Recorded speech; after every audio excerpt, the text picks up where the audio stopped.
Eh bien bonjour à toutes et à tous, c'est Anthony Klinger de la chaîne Hacking SEO et aujourd'hui je suis très heureux de vous retrouver pour une toute nouvelle vidéo dans laquelle je vais vous apprendre à bien choisir votre type d'hébergement et surtout quel hébergeur choisir lorsqu'on se lance sur un business en ligne en 2024, en 2025, peu importe quand vous regardez la vidéo.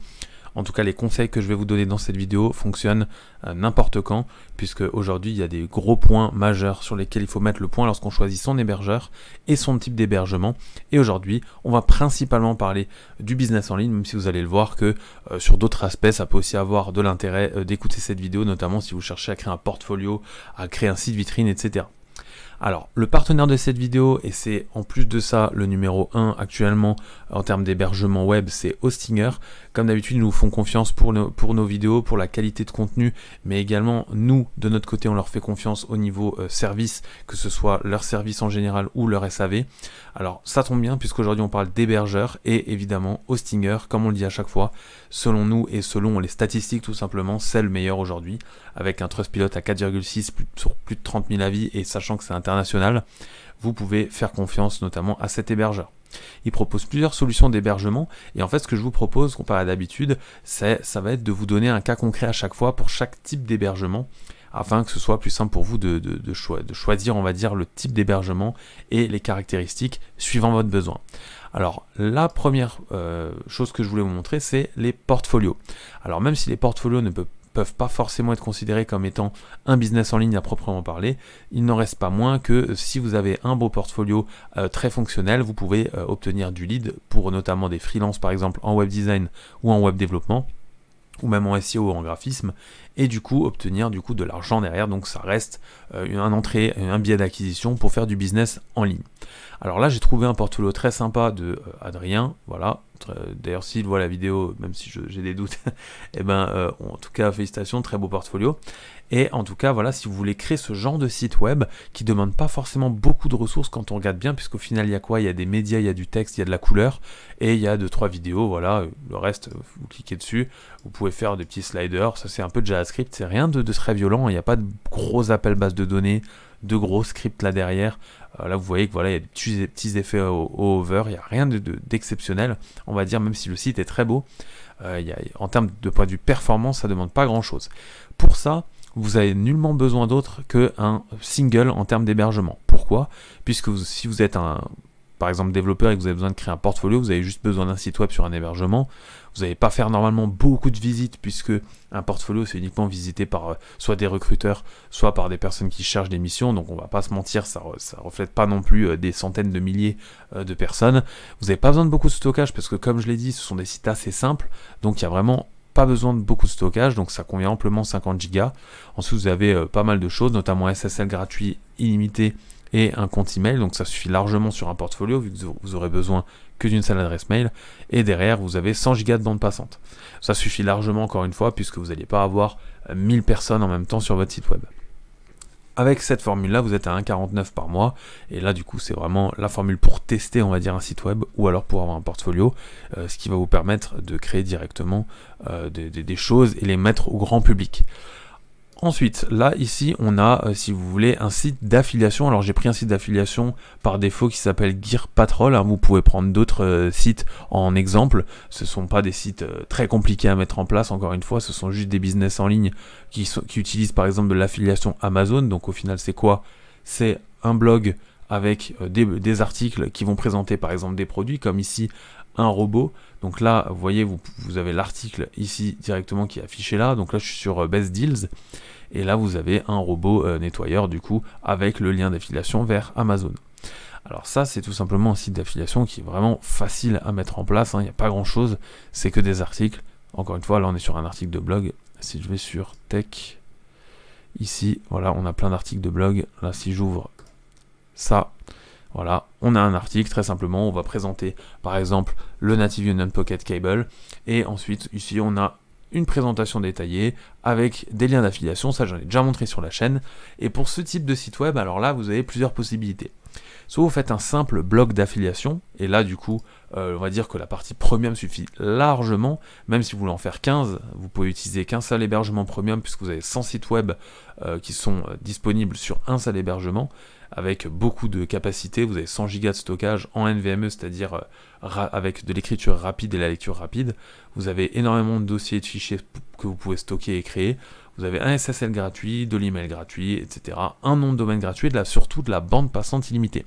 Très important, puisque si vous êtes amené par exemple à faire des campagnes pour votre site d'affiliation ou un gros référencement sur votre site pour le référencer sur beaucoup de mots-clés, et que vous avez beaucoup de trafic, ça peut être intéressant notamment lorsque vous faites des coups de com', d'avoir de la bande passante illimitée. Donc là, pour ce cas-là, l'hébergement premium est recommandé pour tout type de site d'affiliation en général, mais surtout les blogs d'affiliation. Ensuite, vous pouvez avoir d'autres types de blogs d'affiliation qui là vont être un peu plus complexes, puisqu'il va par exemple y avoir des algorithmes, où il va y avoir des outils qui vont être développés pour vous permettre de trouver, je sais pas, par exemple un comparatif ou des choses comme ça, où il y aura vraiment du développement derrière sur des grosses bases de données. Là par contre, ça reste un peu plus violent que juste un simple portfolio ou un simple blog, mais le premium l'accepte encore très largement, j'en ai fait l'expérience. J'ai un site d'affiliation qui tourne avec des outils notamment de comparaison. Je peux vous dire que le premium ne m'a jamais posé problème et fonctionne très très bien. Après, si vous voulez beaucoup de sites web qui fonctionnent de cette manière-là, notamment si vous avez plusieurs sites de niche, là il va falloir passer sur du business. Et j'en viens tout de suite à du business, puisque dans business, il y a plusieurs choses qui vont pouvoir rentrer. Il y a à la fois les sites d'affiliation qui sont traditionnels, les sites d'affiliation plus complexes, mais également les SaaS. Alors un SaaS, c'est quoi? C'est un software as a service, c'est-à-dire que vous allez par exemple être développeur ou vous allez mettre en ligne un outil qui va permettre de réaliser certaines actions, certains services, de rendre service sur certains projets. Par exemple ici, on est sur un SaaS qui vous permet la création de documents de vente assez facilement. Voilà. Vous mettez fin au chaos de l'information, assurez le respect de votre image et de votre expertise, etc. Gagner en efficacité commerciale. Bon, là, c'est un exemple parmi tant d'autres. C'est en aucun cas de la pub ni un partenariat. C'est juste pour vous expliquer que si vous faites un SaaS, donc je répète, Software as a Service, et bien en fait, là, il va falloir vraiment avoir, théoriquement, suivant la taille de votre SaaS et la complexité de votre SaaS, un hébergement qui va aller dans sa faveur, c'est-à-dire un hébergement business. Pourquoi? Parce que là, on va avoir plus de stockage, 200 Go, on va avoir énormément de capacité. On va avoir encore une fois son site web, mais on va surtout avoir aussi la bande passante illimitée. Vous pouvez également avoir un CDN gratuit, et là pour le coup ça devient très intéressant. Par exemple, pour un autre concret, si vous créez un SaaS où vous allez stocker des informations, par exemple, je ne sais pas, moi, vous faites un SaaS qui va vous permettre de générer des factures, et bien si vous êtes amené à sauvegarder un nombre infernal de factures, il vaut mieux avoir un CDN pour pouvoir les afficher plus rapidement, les stocker plus rapidement sur on va dire un emplacement sur votre hébergement qui va accepter beaucoup plus rapidement de appeler vos images et vos PDF. Donc là, voilà, pour les SaaS, on vous conseille le business très largement par rapport aux autres formules d'hébergement. Vous pouvez également utiliser Cloud Startup si vous avez plusieurs SaaS. Là, je vais y venir, mais je vais rester sur ces deux-là, puisque pour la dernière chose que je voulais vous montrer, c'est-à-dire le e-commerce en général, suivant la complexité de votre e-commerce et suivant surtout si vous êtes une agence de com ou une agence de marketing, eh ben, si vous avez un site simple par exemple d'e-commerce tout seul, vous pouvez rester sur l'hébergement business. Si par contre vous êtes une agence marketing où vous gérez beaucoup de sites e-commerce ou beaucoup de SaaS, alors il va falloir passer sur un cloud startup, beaucoup plus avantageux pour la gestion des sites, pour les performances, et surtout, vous voyez qu'ici on a vraiment poussé au max toutes les statistiques et toutes les performances. Je répète, sur tous les niveaux, vous avez accès à un SAV qui est quand même bien avancé. Vous pouvez avoir soit l'IA qui vous répond, soit des personnes humaines. Donc là, vraiment, il n'y a pas on vous envoie pas dans la nature, encore une fois. Donc voilà. Voilà pour tous les types de business en ligne, quel type d'hébergement je vous conseillerais, quel type d'hébergement on utilise nous-mêmes, et pourquoi Hostinger, je le répète, puisque c'est le numéro 1 au monde, que ce soit d'un point de vue prix, que ce soit d'un point de vue qualité et SAV, vous trouverez clairement pas mieux. Tout est simplifié, ils ont un dashboard qui est très propre, très moderne. On a déjà fait des vidéos sur la chaîne, n'hésitez pas à aller les voir. Là, pour vous donner un ordre d'idée, si par exemple vous voulez partir sur un petit site d'affiliation ou un site d'affiliation tout court sur un hébergement premium, aujourd'hui, à l'instant où on va sortir cette vidéo, voilà, vous pouvez choisir la période sur laquelle vous voulez du coup ici prendre votre hébergement. Plus vous allez prendre plus en mensualité par exemple, plus vous allez économiser, mais admettons vous voulez choisir que 1 an, là vous économisez déjà tel quel 108 €, donc ça vous fait 2,99 € par mois. Donc là Et en plus de ça, vous avez un domaine gratuit, donc ça c'est pas négligeable, sachant qu'un nom de domaine c'est environ 12 € aujourd'hui, entre allez, 8 et 15 € suivant le nom de domaine. Et là vous vous retrouvez avec un hébergement tout compris à 43,06 €, comprenant un nom de domaine et une protection Wiz. Donc ça franchement c'est pas négligeable, c'est clairement au-dessus de ce qui se fait habituellement sur les autres types d'hébergements. Et là le petit combo, vous ajoutez un code promotionnel et vous mettez Hacking SEO. Alors il en existe d'autres des codes, mais on vous conseille de mettre le nôtre. Vous allez avoir 10% et en même temps vous contribuez à la chaîne, donc ça régale tout simplement. Donc voilà, et là vous arrivez à moins de 40 € sur un hébergement, un nom de domaine sur lequel vous allez pouvoir mettre plus de 100 sites web et tester toutes vos niches. Si vous êtes en affiliation, ajouter un portfolio, un site d'affil, un site d'e-commerce, si vous voulez 3 sites complètement différents, créer du SaaS et vous verrez qu'il n'y a aucun problème, on va dire, à faire tourner n'importe quel type de business en ligne.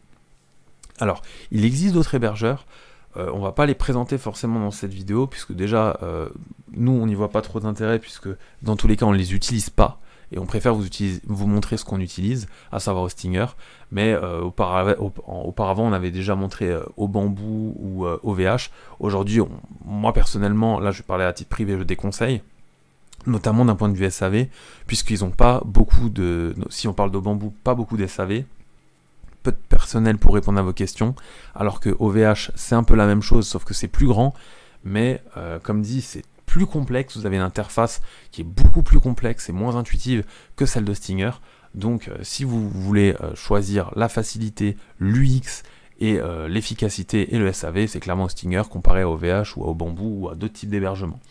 Si vous avez d'autres conseils à donner aux gens pour choisir leur type d'hébergement ou que vous avez vous-même fait face à des difficultés lors de votre choix d'hébergement et que vous avez trouvé des solutions, n'hésitez pas à le mettre en commentaire, ça pourra aider les gens qui chercheront comme vous des types d'hébergement, des types d'hébergeurs pour leur projet, en sachant que vous n'êtes jamais figé. C'est-à-dire que si vous n'êtes pas content chez un hébergeur, vous pouvez migrer chez un autre, tout en conservant vos données. D'ailleurs, pour ça, Hostinger propose évidemment un service de migration. Donc d'ailleurs, si vous allez dans hébergement web, ici, normalement, voilà, normalement, il me semble qu'il vous marque voilà, migration automatique gratuite des sites web. C'est-à-dire que si vous avez un site web ailleurs et que vous le rapatriez chez Hostinger, Hostinger s'occupe de tout. Vous lui fournissez 2-3 accès auxquels il a le droit et qui sont, on va dire, confidentiels entre vous et Hostinger, avec évidemment toute la protection de données qui va avec, et il se charge derrière de mettre en place la migration et de vérifier que tout fonctionne bien. Comme ça, dans tous les cas, que vous soyez novice en migration ou expert, dans tous les cas, vous avez un site fonctionnel sur Hostinger à la fin de votre migration. Voilà, n'hésitez pas à poser des questions en commentaire si vous avez des questions, ou à aller directement sur Hostinger et poser des questions, que ce soit à l'assistant IA ou au chat directement. Ils vous répondront très rapidement, vous aurez les réponses à toutes vos questions. Si cette vidéo vous a plu, n'hésitez pas à laisser un pouce bleu et à vous abonner à la chaîne. On est de plus en plus nombreux et ça fait extrêmement plaisir. N'hésitez pas également à aller voir nos deux chaînes respectives, à Camille et moi, c'est-à-dire Akadev pour le développement et le web design, et WP Sensei pour tout ce qui est WordPress et SEO.